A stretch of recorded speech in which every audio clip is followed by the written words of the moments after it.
Olá, bom dia, aluno. A unidade temática que a gente vai estudar hoje continua Terra e Universo. O objetivo de conhecimentos hoje é fenômenos naturais, vulcões, terremotos e tsunamis. Fenômenos naturais.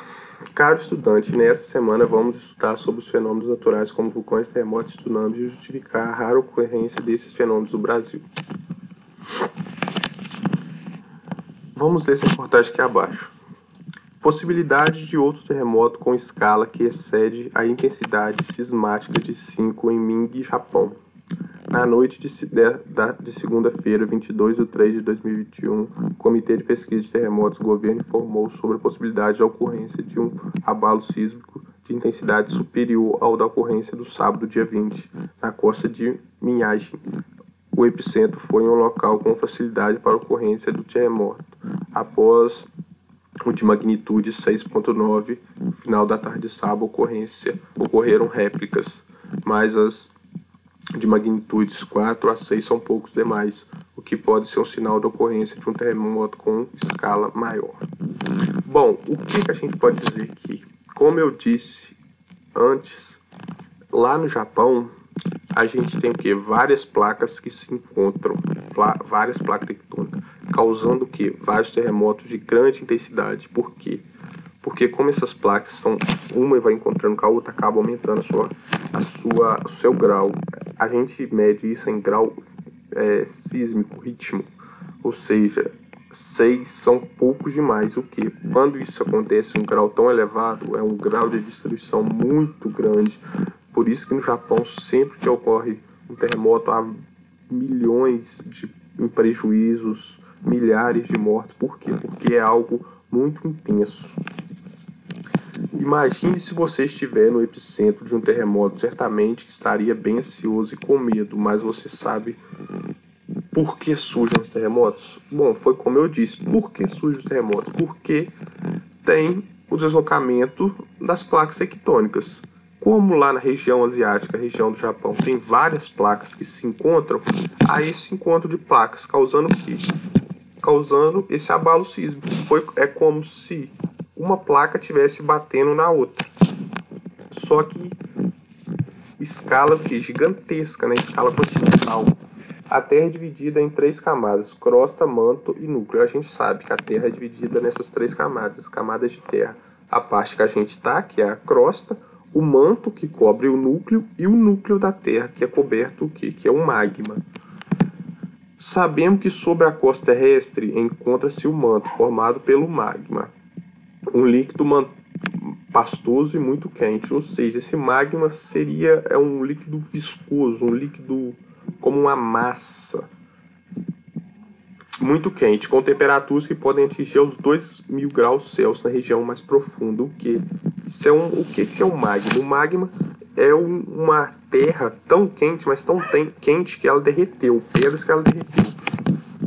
As placas tectônicas flutuam sobre o magma, estando em constante movimento, responsável por diversas transformações e fenômenos que ocorrem na crosta terrestre, como a formação de montanhas, vulcões, terremotos e até tsunamis.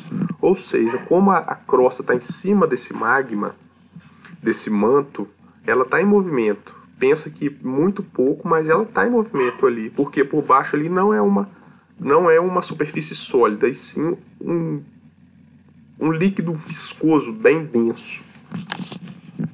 As placas podem se movimentar de 3 maneiras: convergente, quando as duas placas se chocam, ou seja, batem; divergente, quando elas separam, quando essas placas estão se movimentando em diferentes direções. Mas eu tenho que pensar que, apesar da placa ali estar em diferentes direções, ela vai chegar uma hora que ela vai encontrar outra placa do outro lado dessa placa.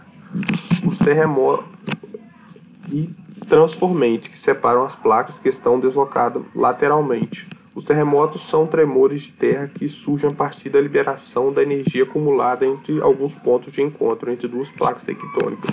Ou seja, quando acontece esse encontro, há o choque e acaba acontecendo o terremoto. Com essa liberação, as placas recuam-se na litrosfera e propicia a ocorrência de abalos sísmicos ou terremotos, como eu disse.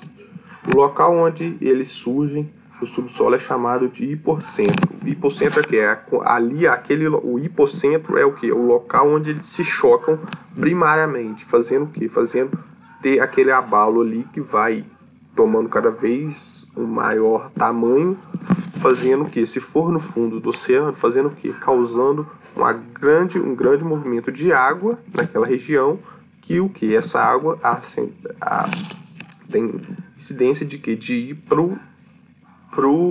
para a terra, fazendo o que? Causar as grandes enchentes. E o lugar da superfície terrestre onde esse primeiro se manifesta é chamado de epicentro. Epicentro é o que? Aonde que essas placas elas vão se manifestar assim, vamos dizer que é aonde que houve um encontro lá no fundo, mas esse encontro lá no fundo da placa, ele tem que se manifestar aonde? Na superfície. Aonde que esse primeiro local que ele se manifesta na superfície é o epicentro. Aqui a gente pode ver, ó, que nessa imagem aqui, ó, como duas placas se chocaram, teve um acúmulo de manto aqui que vai causar aqui o que? Uma erupção de magma, causando o que? Vulcões, aumento de nível de magma. O magma aqui estava vindo nessa direção, dessa placa estava vindo nessa. Eles chocaram. Quando se chocaram, o que? A tendência dele é sair. Sair por onde? Por vulcões que as placas acabam causando. Aqui a gente vê, ó, aqui é o hipocentro, porque foi o que? Causado no fundo.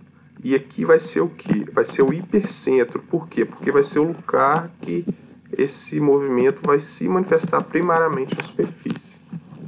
A maior parte dos terremotos ocorrem nas bordas das placas tectônicas, ou seja, em falhas entre dois blocos rochosos.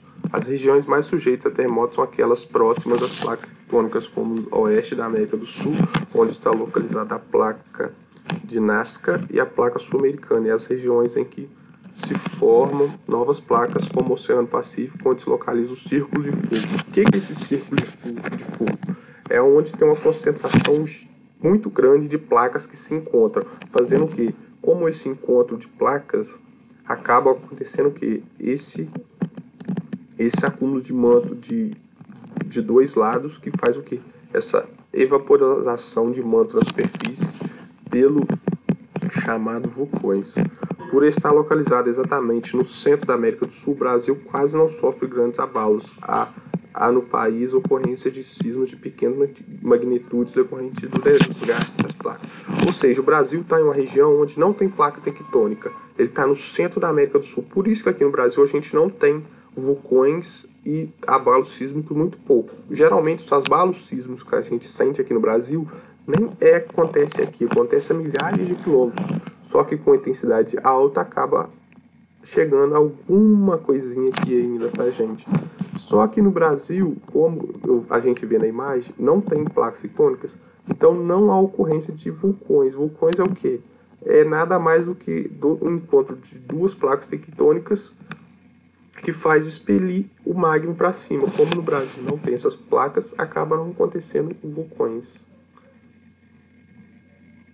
Bom, foi isso essa temática. Vamos ver nos exercícios.